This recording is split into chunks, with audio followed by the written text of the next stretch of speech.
Após pouco mais de 100 dias de governo Bolsonaro, as divergências entre os dois principais grupos que ocupam cargos no executivo, a ala militar e a olavista, têm se tornado mais evidentes, principalmente na área de educação e relações exteriores.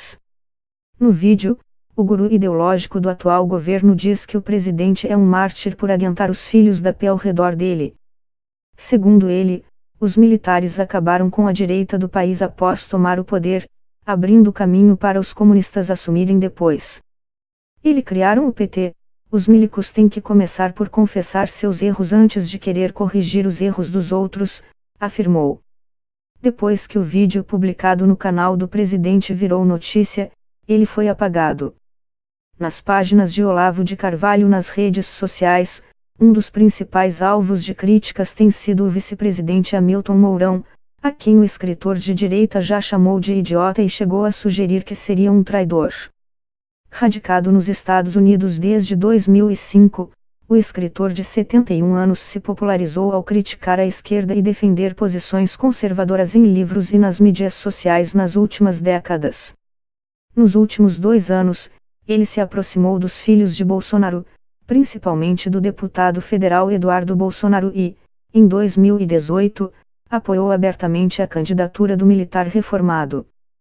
Desde então, conseguiu emplacar olavetes, como ele próprio já se referiu a seus seguidores, impostos no Palácio do Planalto e em 3 ministérios: Educação, Relações Exteriores e na Secretaria de Política Econômica do Ministério da Fazenda.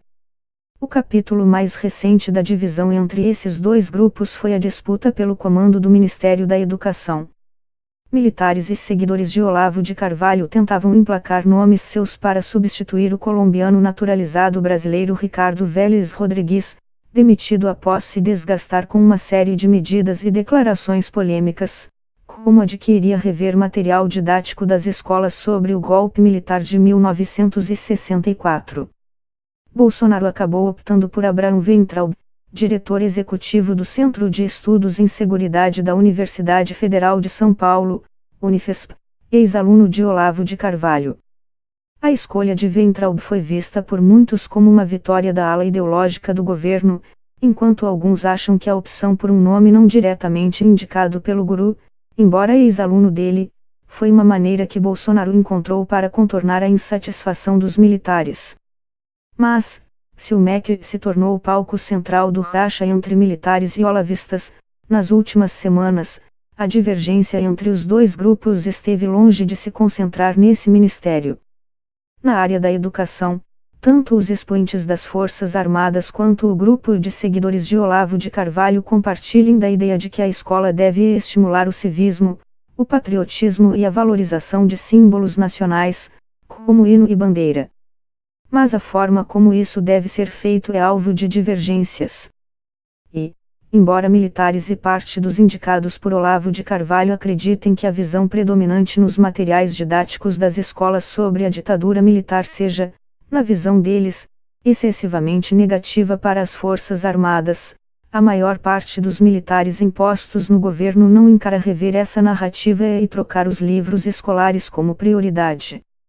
Antes de ser demitido do MEC, Vélez Rodrigues disse, em entrevista ao jornal Valor Econômico, que pretendia mudar a forma como o golpe de 1964 e a ditadura militar são retratados nos livros didáticos, para dar uma visão mais ampla da história. Ainda que essa decisão pudesse parecer de interesse dos militares, ela foi mal recebida pelo alto escalão das Forças Armadas, para quem este não seria o melhor momento para discutir um tema tão polêmico. Outra diferença entre olavistas e militares, segundo a professora de Ciência Política da PUC-RJ Vera Lúcia Chaia, é a visão sobre a ciência. Enquanto Olavo de Carvalho e alguns de seus seguidores rejeitam ideias praticamente consensuais na comunidade científica como a do papel da ação humana no aquecimento global, os militares parecem apresentar uma visão mais pragmática e voltada à defesa de um ensino pautado na visão científica predominante. Já os militares pensam o Brasil como integrante de uma ordem internacional, uma ordem global. Na visão dos militares, existe sim uma ciência a ser preservada. Para a professora de Ciência Política Maria do Socorro Braga, da Universidade Federal de São Carlos, UFSCar, militares e olavistas também divergem quanto à abrangência das reformas necessárias no sistema de ensino.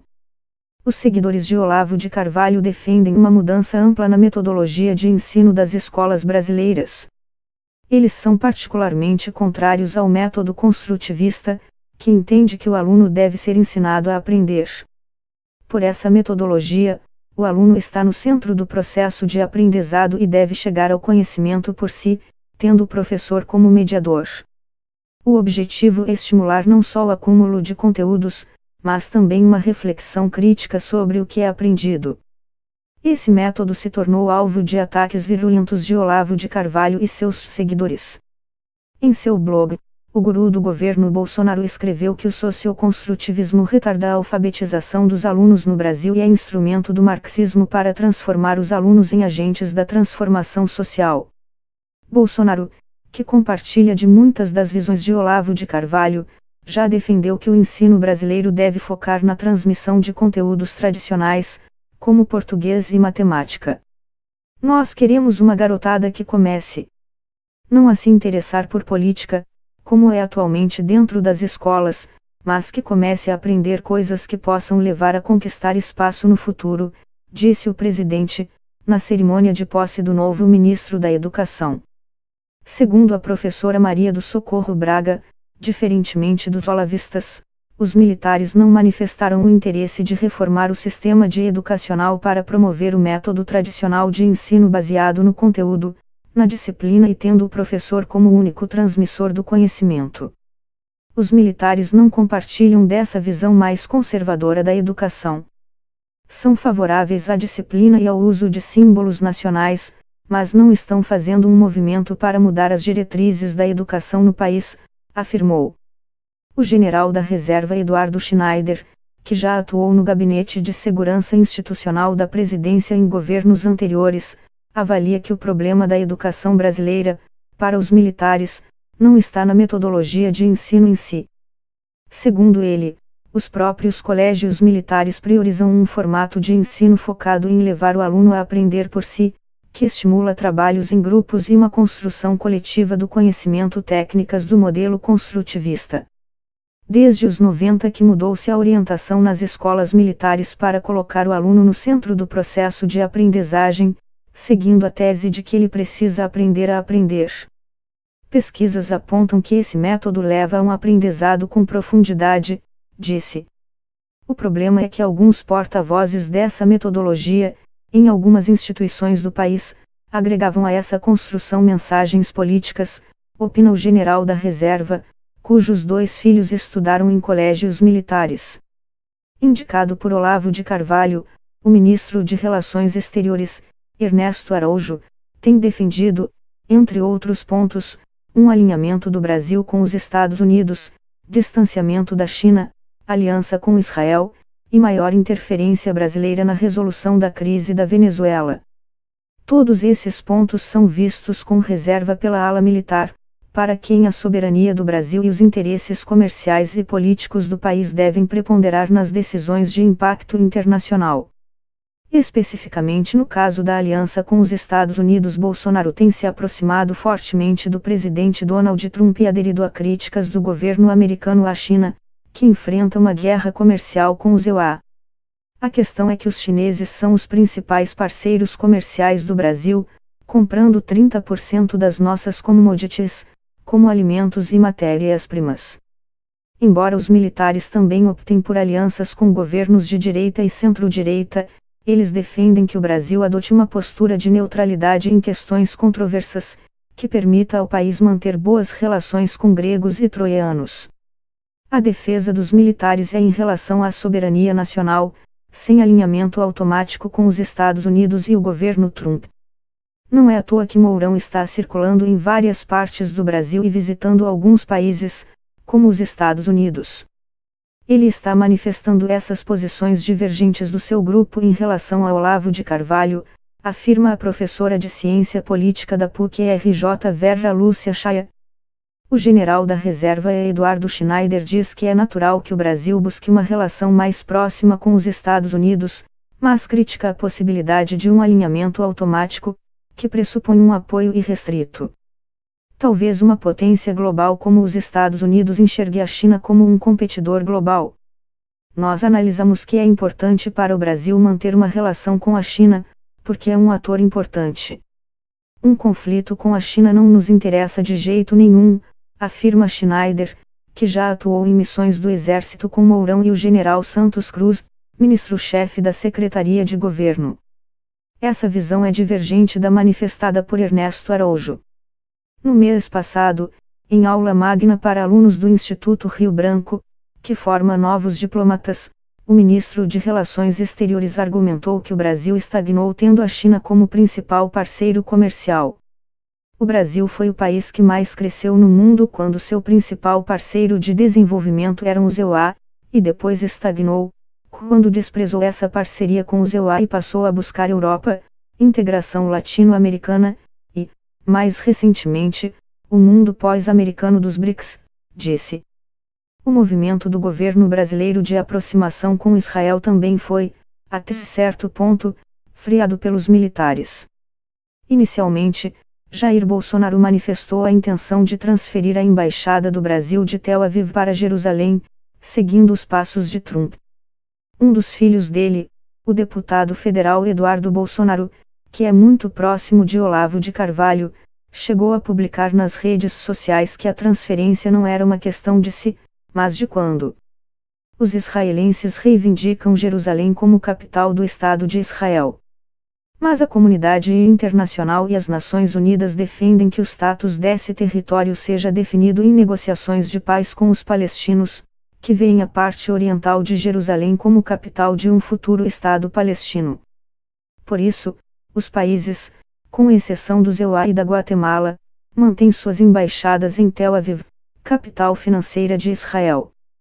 Durante a campanha eleitoral, Bolsonaro prometeu transferir a embaixada brasileira e defendeu uma forte aliança com o governo israelense. Nas redes sociais, Olavo de Carvalho disse que a coisa mais óbvia do mundo é que os judeus, não só por herança histórica e divina, mas por tudo o que passaram na Segunda Guerra Mundial, têm o direito ao território de Israel, pequenininho mas só deles, um abrigo contra os inimigos que o cercam por todos os lados, e condenou as críticas feitas a Trump por ter transferido a embaixada americana para Jerusalém, cumprindo uma promessa que, segundo ele, teria sido feita por todos os presidentes americanos desde Bill Clinton. Mas os militares lançaram uma ofensiva para dissuadir Bolsonaro de transferir a embaixada. A preocupação deles era de ordem econômica e de segurança.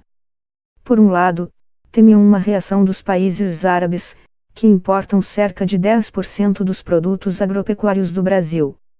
Por outro, queriam evitar eventuais problemas de segurança, já que o Brasil e tropas brasileiras em missões da ONU no exterior poderiam vir a se tornar alvos de radicais islâmicos atuando em retaliação pela aliança com Israel. Mourão chegou a fazer reuniões com o embaixador da Palestina no Brasil, Ibrahim Alzeben, para assegurar que o governo não pretendia, pelo menos no momento, efetivar essa transferência de embaixada.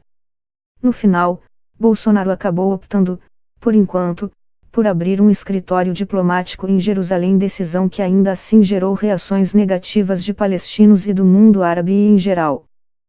Setores do governo dizem que a transferência da embaixada ainda vai ocorrer, mas de maneira gradual.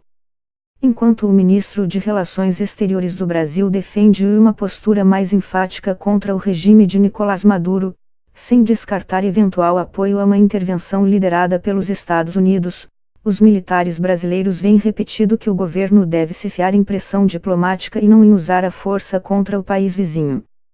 Um episódio que gerou grande desconforto entre a ala militar e a olavista foi a decisão de Ernesto Araújo de cessar a cooperação militar entre Brasil e Venezuela. Para as Forças Armadas, a medida ignorou importantes ações de cooperação entre os dois países no combate ao tráfico de drogas, de mercadorias e ao desmatamento ilegal da Amazônia. Apesar das divergências ideológicas, a relação entre militares brasileiros e venezuelanos na fronteira era boa. E havia ações importantes em andamento que de uma hora para outra foram interrompidas, disse uma fonte do Itamaraty, que acompanhou a reação dos militares.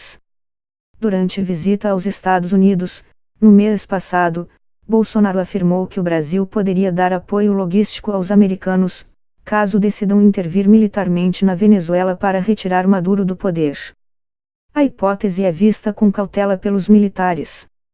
Uma semana depois da declaração de Bolsonaro, o ministro da Defesa, Fernando Azevedo e Silva, se reuniu com o secretário de Defesa do EUA, Patrick Shanahan, e disse que intervenção militar não é uma hipótese que o Brasil esteja considerando. Segundo o professor da Universidade de Harvard Scott Mailorin, que estuda política brasileira há mais de 30 anos, quase todos os governos apresentam divisões na própria coalizão. Claro que todos os governos em democracia são, em alguma medida, heterogêneos. O que é diferente no caso Bolsonaro é que existem divisões profundas em questões fundamentais, inclusive na política externa.